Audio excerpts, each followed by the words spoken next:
गांव से जब मैंने स्कूल की पढ़ाई पूरी की, फिर मैं दिल्ली विश्वविद्यालय आया, तो मेरे पास एक ख़ास विज़न था कि इन मुद्दों पे मैं काम करूंगा और ऐसे ही जॉब में जाऊंगा जहां इन सब मुद्दों पे काम किया जा सके।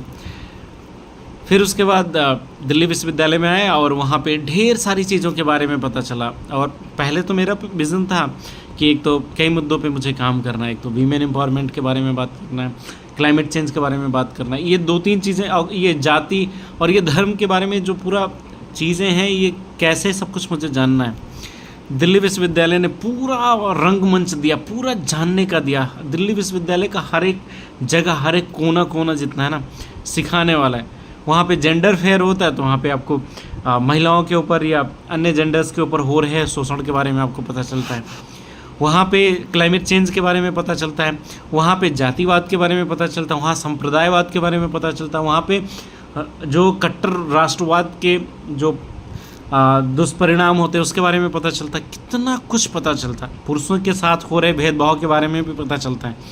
यहाँ पे देश और विदेश के अन्य घटनाओं के बारे में भी पता चलता है।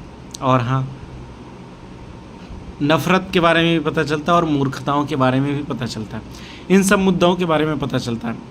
ये दरअसल ये जो सारे मुद्दे हैं, कुछ लोगों को लग रहा होगा कि नहीं नहीं नहीं नहीं, ये तो जब महिलाओं के बारे में बात होती है ना, तो पुरुष खुद को अलग कर लेते हैं और महिला को, मतलब 2 साइड क्रिएट कर दिया जाता है। जैसे स्कूल्स में होते थे, लड़कियां अलग और लड़के अलग। कॉलेज में ऐसा नहीं था, सब मिलजुल के काम करते थे और मिलजुल के साथ में रहते थे। कोई कहीं पे बैठ रहा, इतना खूबसूरत माहौल था। किसी ने किसी का रेप नहीं किया, कोई बैड टच वगैरह तो हो सकता तो उसका अलग कंप्लेंट वगैरह हो सकता था। रेप वगैरह भी होते थे तो दिल्ली पुलिस हाजिर रहती थी। लेकिन ऐसा नहीं था कि सब कुछ गड़बड़ हो गया था। अलग अलग बिठाने पे ही सब कुछ होता था और सब दोस्ती करते थे। कुछ लोगों ने तो प्रेम भी किया, कुछ लोग नहीं कर पाए। तो जब ये बात करता हूँ मैं वीमेन एम्पावरमेंट का, तो उसमें आपकी मम्मी की भी बात होती है जिन्होंने आपको जन्म दिया, आपकी बहन भी होती है, दोस्त भी हो सकते हैं, रिश्तेदार भी हो सकते हैं। वो सब महिलाएं होती हैं जिन्होंने, आपके शिक्षक हो सकते हैं जिन्होंने आपके आगे बढ़ने में हेल्प किया। तो वीमेन एम्पावरमेंट में सिर्फ वही लड़की नहीं होती है जिसने आपसे ब्रेकअप कर लिया। तो वीमेन एम्पावरमेंट में कुछ लड़के भड़क जाते हैं कि अच्छा तुम वीमेन एम्पावरमेंट की बात कर रहे हो और वो छोड़ के चली गई। तो सिर्फ वीमेन में वही नहीं आती। हालांकि इसका ये मतलब नहीं कि अगर वो छोड़ करके चली गई तो आप एसिड फेंक दोगे, या उसने ब्लॉक कर दिया तो फिर उसके जो फ़ोटोज़ या वीडियोज़ हैं वो लीक कर दोगे, या रेप ही कर दोगे। इसका ये मतलब नहीं होता भाई, ठीक है। तो ये समझना पड़ेगा। ये इसलिए वीमेन एम्पावरमेंट की बात हो रही है, ठीक है। पुरुष एम्पावरमेंट की भी बात होती है, वो एलिमनाई देनी पड़ती है, इसलिए ना दहेज प्रथा का उल्टा। तो सिलेंडर वहाँ पे फटते थे, अभी कई चीज़ें फट रही। तो एलिमनाई को लेकर के हो रहा है कांड, ढेर सारी चीज़ें कांड हो रही। तो पुरुष एम्पावरमेंट की भी ज़रूरत है, लेकिन अभी पुरुष एम्पावरमेंट की कम ज़रूरत है क्योंकि महिलाएं एसिड नहीं फेंक रही हैं, और ये अलग मुद्दा है। दूसरा मुद्दा था ये क्लाइमेट चेंज का, क्योंकि अभी ग्लोबल वार्मिंग से शुरू हुआ था पढ़ना, ग्लोबल बॉइलिंग पे हम लोग पहुंच गए। अभी एक ना नफ़रत वाली चीज़ें बहुत ज़्यादा फैला रही हैं, सांप्रदायिकता, जातिवाद, ये सारी मूर्खताएं। मैं उसके जड़ में जाना चाहता था कि भाई उसका सॉल्यूशन क्या हो सकता है। जैसे वहाँ पे कॉलेज में मैंने युवा शुरू किया, youth United for vision and action. तो उसमें हम लोग हर साप्ताहिक चर्चा रखते थे किसी एक मुद्दे पे। उसमें लड़कियाँ आती थी, लड़के आते थे, सब बातचीत करते थे। इसमें हम लोग उसमें कविताएं, कहानी, ये सारी चीज़ें लिखते थे और कई चीज़ें करते थे हम लोग। लेकिन वक्त की दौड़ में, कॉलेज से निकलने के बाद ये जॉब रेस में ना, और कैरियर सेट करने के चक्कर में ना, ये सब मुद्दे कहीं ख़त्म ही हो गए। जो मैं करना चाहता था यार, वो तो पेंडिंग ही है अभी। और ये अभी बीइंग रिसर्चर या रिसर्च वॉरियर शुरू हुआ, तो रिसर्च से रिलेटेड जब मैं इस पे काम कर रहा था, तो मैं सोच रहा था कि ये जो जितने रिसर्च होते हैं वो पब्लिक तक तो पहुंच ही नहीं रहे। एक बंदे ने रिसर्च किया और कुछ लोगों ने साइट किया, वो फिर साइटेशन और ये ऐसे घूमता जा रहा। बहुत कम रिसर्च होता है जो पब्लिक तक पहुंच पाता है। ऐसा क्यों? जबकि वो सब रिसर्च बहुत इंपॉर्टेंट होते हैं। एनसीआरबी के आंकड़े हो गए, या ये जो अदर हैप्पीनेस इंडेक्स हो गया, या ये सारे आंकड़े भी बहुत कम पहुंच पाते। पढ़े लिखे जो लोग होते हैं अक्सर उनके पास पहुंचते हैं। पढ़े लिखे लोगों में भी जो इंटेलेक्चुअल होते हैं, उनको न्यूज़पेपर वगैरह पढ़ते हैं, उन तक पहुंच जाते हैं। बाकी लोगों तक कुछ परिवर्तन नहीं हो पाता इन आंकड़ों के बावजूद। मैंने एक परिवर्तन देखा है इन सब चीज़ों में। एक व्यक्ति जो जातिवादी था, रेपिस्ट हो सकता था, सांप्रदायिक हो सकता था, मूर्ख था, ये सारी चीज़ें परिवर्तित हो गया और वो एक अच्छा इंसान बन गया। वो एक चमत्कारिक जड़ी बूटी का नाम था स्पिरिचुअलिटी। स्पिरिचुअलिटी मतलब आध्यात्मिकता, खुद को जानने की जो प्रक्रिया है, जो धर्म है, ध्यान है ना, ध्यान और भक्ति, प्रेम, ये सारी चीज़ें परिवर्तित करती हैं बहुत तेज़ी से। इन सब के माध्यम से इन सब चीज़ों का इलाज संभव है। इतने साल लग गए मुझे ये सारी चीज़ें समझने में और जानने में। मुझे लगता है कि मुझे इन सब मुद्दों पे फिर से काम करने शुरू करना पड़ेगा। इसीलिए कोई रिसर्च टॉपिक भी मुझसे पूछता है, जैसे मैंने खुद भी अपना रिसर्च टॉपिक जब मैंने सेलेक्ट करना था मुझे, तो मैंने इन्वायरमेंट से रिलेटेड ही चूज़ किया। एक दोस्त से मैं बात कर रहा था तो उन्होंने वीमेन एम्पावरमेंट के बारे में अपना थीसिस लिखा। लोग रिसर्च तो बहुत अच्छे से कर रहे हैं लेकिन पब्लिक तक नहीं पहुंच पा रही है। जैसा अभी एक वेब सीरीज़ था चिरैया, वेब सीरीज़ में क्या उसमें ये दिखाया था कि मैरिटल रेप, मतलब देखो मैरिटल रेप में क्या एक पुरुष की मानसिकता, तो देखो मुझे हमेशा ही बचपन से सिखाया गया कि तुम्हारी बस शादी हो जाएगी। तो बचपन में तो मुझे समझ में नहीं आता था शादी क्यों हो जाएगी, तो मुझे लगता था कि ठीक है कोई दोस्त मिलेगी। फिर धीरे धीरे पता चला कि वो तो खाना भी बनाएगी, फिर कपड़े भी साफ़ करेगी। ये सब चीज़ें मैं समाज से ही देख रहा था। बाद में थोड़ा और बड़ा हुआ, युवा हुआ, तो मुझे लगा कि शारीरिक ज़रूरतें भी पूरी होंगी। अगर देखो यहाँ पे एक चीज़ सोसाइटी बोलती है कि एक शादी करनी चाहिए, तो मैं पूछता हूँ क्यों शादी करनी चाहिए, तो अब वो बताते हैं कि तुमको खाना मिलेगा, कपड़े मिलेंगे और तुम्हारा पैर दबा देगी, सिर दबा देगी, तुम्हारा तबीयत ख़राब होगा तो उसमें ख्याल रखेगी, ये सारी चीज़ें करेगी। तो मैं बोलता हूँ कि तो मैं तो अकेले रहता हूँ, तो मुझे इसकी ज़रूरत नहीं, खाना तो इतना टेस्टी मैं खुद बनाता हूँ, तो शायद ही कोई और बना पाए मेरे लिए इतना टेस्टी और हेल्दी खाना फॉर मी। ओके तो ये हो गया। और दूसरी चीज़ कपड़े वगैरह तो वॉशिंग मशीन के लिए हो गए, तो मुझे शादी की क्या ज़रूरत है। रही बात शारीरिक ज़रूरतों की, तो अगर आप व्यस्त रहोगे, हर चीज़ में काम करोगे, तो उसकी कम ही ज़रूरत पड़ेगी वैसे, तो फिर शादी क्यों। तो इनके पास कोई जवाब नहीं होता, दरअसल पूरे इतने सालों तक सिर्फ माइंड में भरा जाता है कि तुम बड़े हो जाओ, एक बार बड़े हो जाओ, फिर पढ़ाई लिखाई कर लो, फिर जॉब लग जाए और फिर तुम्हारी शादी होगी। और शादी में क्या मिलेगा, सिर्फ एक ही चीज़ बता के कन्विंस किया जाता है, और वहाँ से शुरू होता है मैरिटल रेप।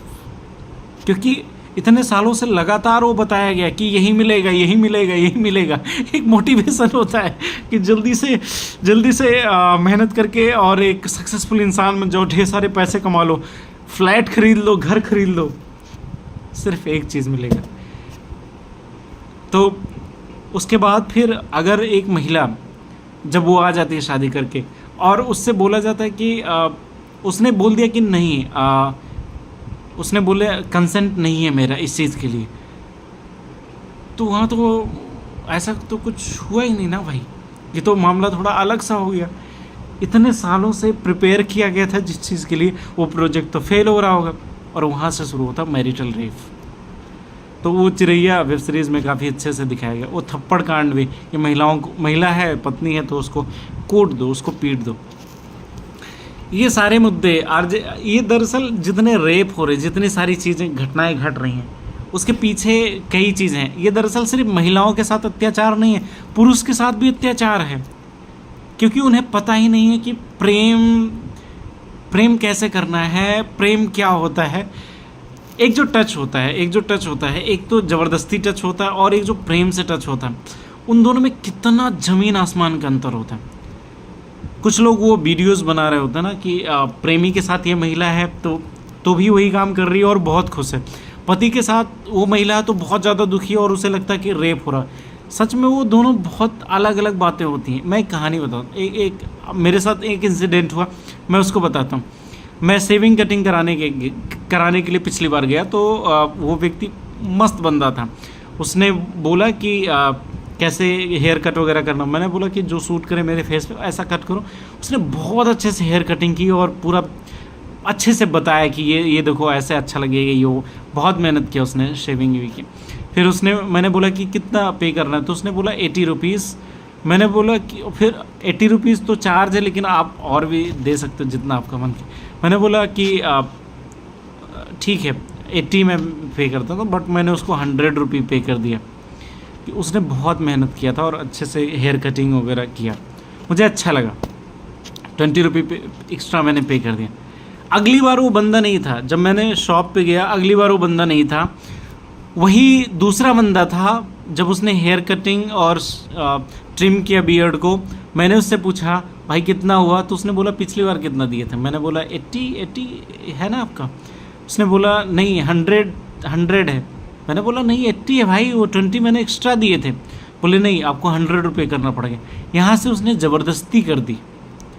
उस बार जो मैंने 20 रुपीज़ दिया था बहुत सुकून मिला था, क्योंकि उसने बहुत अच्छा हेयर सर्विस किया था और बहुत अच्छा लगा था, खला नहीं। आज जो उसने ज़बरदस्ती 20 रुपये मुझसे लिए ना, जबकि 80 रुपये ही उसका प्राइस है, और जो ज़बरदस्ती उसने बोला नहीं 100 रुपये आपको देना पड़ेगा, इट वाज ज़बरदस्ती।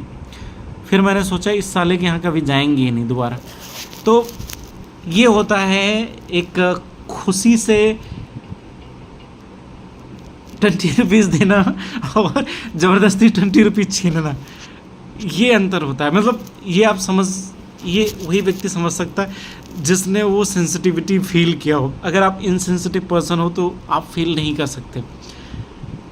प्रेम और रेप इन दोनों में अलग अलग चीज़ें हैं, शायद आपको ध्यान के बाद ही समझ में आया। ध्यान और प्रेम एक साथ ही चलता है। तो मुझे लगता है कि अगर इस सोसाइटी को कुछ भी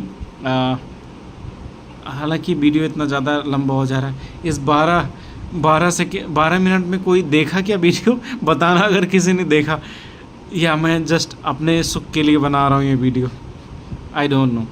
तो मुझे लगता है कि इन सब मुद्दों पे अगर हमें बात करना चाहिए तभी ये सब मुद्दे ठीक हो पाएंगे। हम लोग कहीं बेहोशी में चले गए हैं, हम लोग मूर्खताएँ, कॉमेडी। अभी तो लड़कियाँ भी महिलाओं वाली गाली देना शुरू कर दी हैं।